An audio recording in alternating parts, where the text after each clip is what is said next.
Hello, welcome to my channel.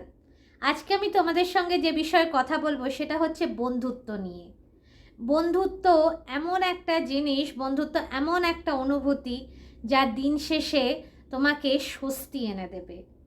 সারাদিন কাজের শেষে যতই স্ট্রেস থাকুক, তোমার মনে হবে যে না, আমার একজন ভালো বন্ধু আছে যার সঙ্গে আমি মন খুলে গল্প করতে পারবো।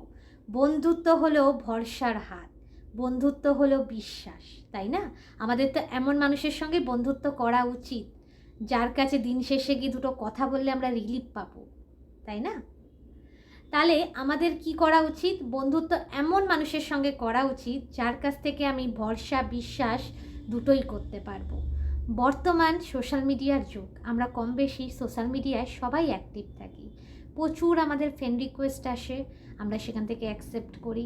কিন্তু তোমাদেরকে আমি একটা কথা বলে রাখি, তোমরা যারা ফ্রেন্ড রিকোয়েস্ট অ্যাকসেপ্ট করছো তাদেরকে তো তোমরা সবসময় চেনো, আবার চেনো না। খুব অচেনা মানুষ, এমন মানুষ আসে জীবনে যাদেরকে তুমি চেনো না, খুবই অচেনা তারা। তাদের সঙ্গে কথা বলতে বলতে একটা সময় ভালো লেগে যায়, তারা বন্ধুত্ব করতে চায়, তুমিও বন্ধুত্ব করছো। কিন্তু এমনভাবে বন্ধুত্ব কখনোই করো না যাতে তুমি তোমার 100% দিয়ে তার উপর নির্ভরশীল হয়ে যাও। এমন যেন না হয় যে তুমি হড়হড় করে তোমার বিষয়ে সব কিছু তাকে বলে বসলে, পরে সে সেটা নিয়ে চাপ দিল। কারণ আগে বোঝো মানুষটা কতটা বিশ্বাসযোগ্য, কতটা তুমি মানুষটাকে ভরসা করতে পারো, তারপরে তুমি তোমার বিষয়ে সমস্ত কিছু তাকে বলো, তাই না?